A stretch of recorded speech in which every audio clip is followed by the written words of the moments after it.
Well, shit. When it rains, it pours.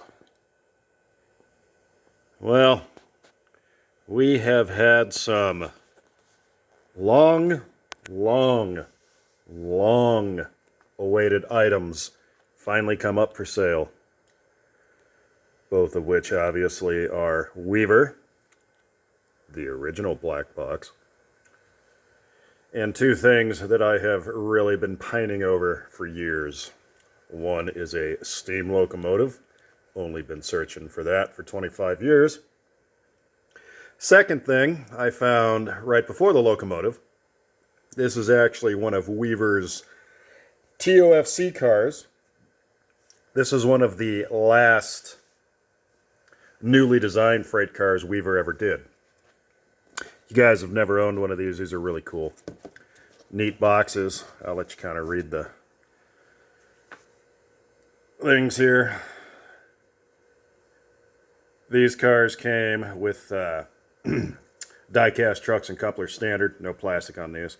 Oh, look at that. Don't see that much, huh? But yeah, really needed that one. Yeah, come on down and we will look at the two things we bought. Number one is the Campbell 66 Express trailer on an ATSF flat car. Humping to please. This happens to be my last name, and this was a real trucking company. This company lasted up into the 90s, believe it or not. This was really one of their slogans. Camel even has a name. That is Snorton Norton.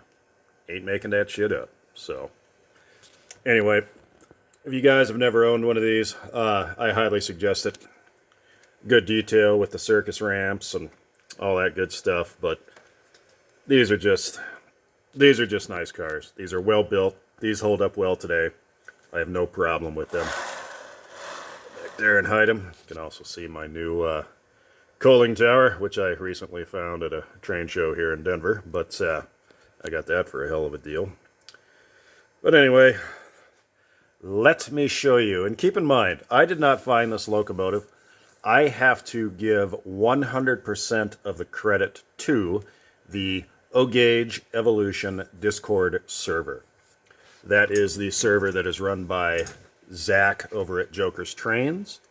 The first person that found this locomotive was Western Maryland Jake, who we affectionately call Wild Mary. He had put it in Discord, the ad for this locomotive. I was not in Discord at the time. I was still working. Jake knew to get a hold of Zach. Zach called me immediately on my phone. And what did we find? The Weaver, Denver, and Rio Grande M64 484. So not only, and I bought this sight unseen. As soon as I saw just the box, I threw an offer out, a deal was struck. I probably paid way too much. I don't care. I've been looking for this locomotive since the year 2000, which is when it was released. It just so happened that it was exactly the one I wanted, okay? It might show up, might be hard to show up on the phone here, but it's the green boilered version with the early style Herald, and I'll explain that Herald in a minute there. Look at the detail on this sumbitch. This thing is nuts.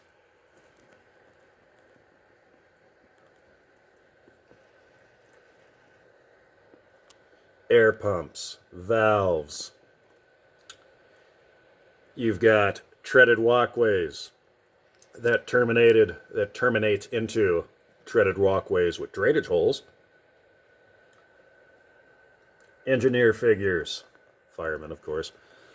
Sliding hatches. One of my favorite little pieces of this. Take a look at your dynamo. See that little line coming off of there? That's a little piece of conduit that shoots underneath the boiler, comes back up over here, goes into that junction box with a very small brass wire, comes down to the headlight and also terminates to both of the flying number boards. This thing is just friggin' awesome.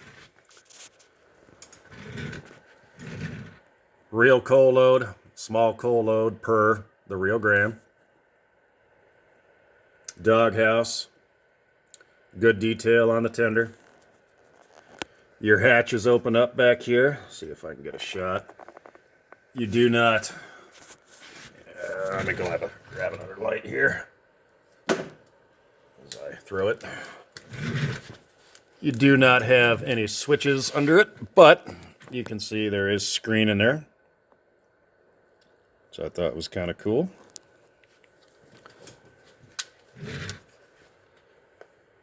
Back the tender up a little bit here. I'm going to try to get you into the cab. So let me see if I can side light the cab a little bit here. Look at all your gauges. Gauges, dials, brass, valves painted red. I don't know if you can see it up there, but there is a throttle coming off the back head there. Grabs everywhere. There is a locomotive drop plate in the box, which I did not install yet, but I probably will. The rarity of this model, there were quite a few different numbers and different versions made. There was a total of 40. When I pop this one on the bottom, it always tells you Weaver did how many were made. This is one of 10. Oh, I cannot tell you how stoked I am to find this thing. It does run. It happens to be TMCC. I've only run it in conventional so far.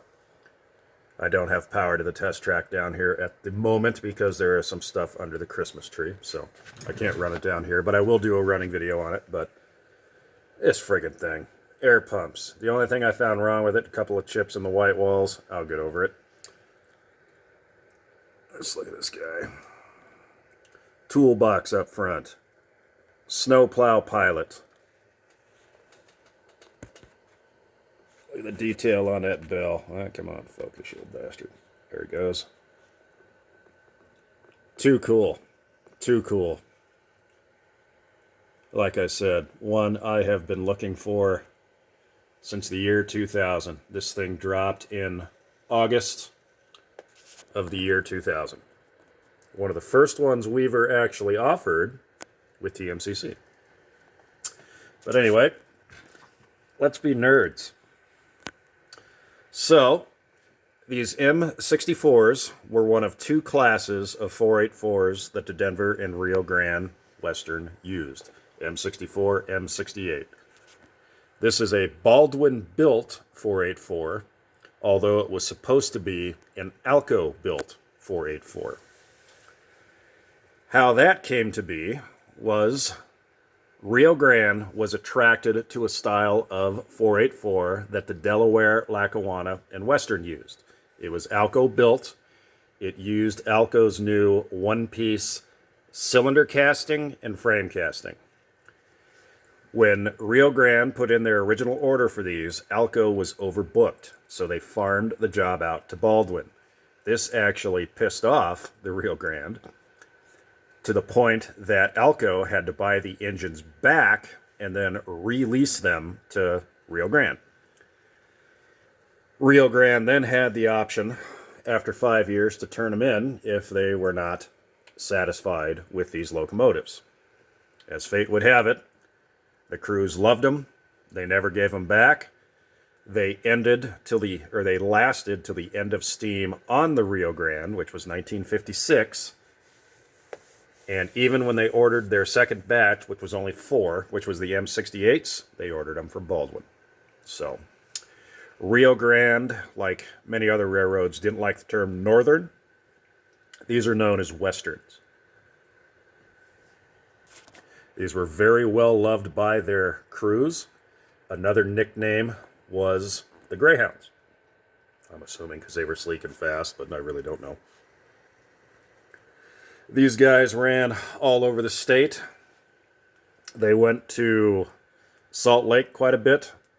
They actually used to pull the Exposition Flyer. If anybody knows what the Exposition Flyer is, that was a combined train from the Burlington route, the Rio Grande, and the Western Pacific that went from Chicago to Oakland, California. In 1930, or I'm sorry, that train ran from 1939 to 1949. In 1949, that same exact train was renamed to the California Zephyr. These were used for passenger service exclusively when they were first built, but later were used in freight service, which is good because that's how I'm going to use the damn thing. I really like the polished cylinder heads too. That's definitely a salty touch there. But yeah, this thing is just absolutely awesome. Absolutely awesome. So, if anybody cares, you'll notice our Rio Grande label there that says Royal Gorge and Moffat Tunnel, scenic line of the world. This was one of the shortest emblems the Rio Grande ever used. This was put on locomotives from 1936 to 1939, and it was completely gone by 1945. The purpose of this one was, in 1934, the Dotsero cutoff was completed, which made the Moffat Tunnel route complete all the way to Denver. So it basically gave the Rio Grande a straight shot out of Denver straight west. They didn't have to go south anymore. So, pretty cool. Pretty cool. This locomotive definitely would have been on that route. It also would have went south down to Pueblo, Alamosa, and then west out of Alamosa, just all over Colorado. It would have been used on the joint line, all sorts of places. So, but yeah, this thing is, it's hard to describe. Like I said, this is definitely the white whale. I'm beyond words on this thing. I never thought I would find this again. How the story went was my dealer, or one of my dealers that I used back in the day, Mizell Trains, he was in Westminster, Colorado. He had this exact locomotive. At the time, it was $1,000 because it was a TMCC one. Couldn't afford it. I had just bought my house. I wasn't working at Budweiser yet. $1,000 trains were not in the budget. So naturally, once he sold it, I never saw one again. I've never seen this pop up for sale.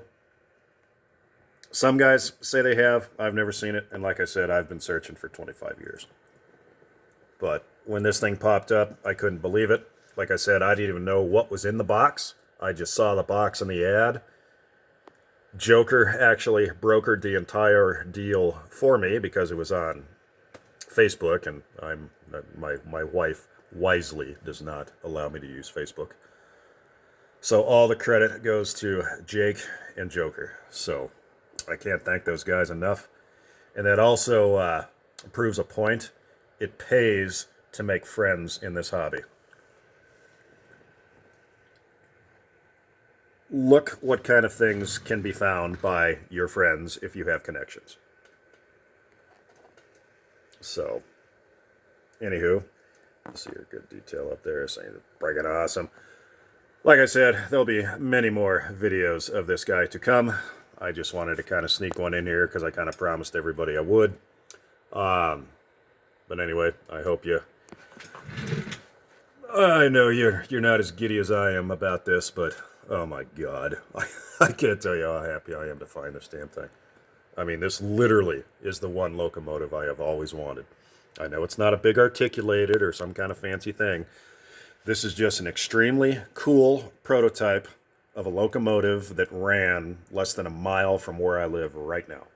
So, I always wanted one of these.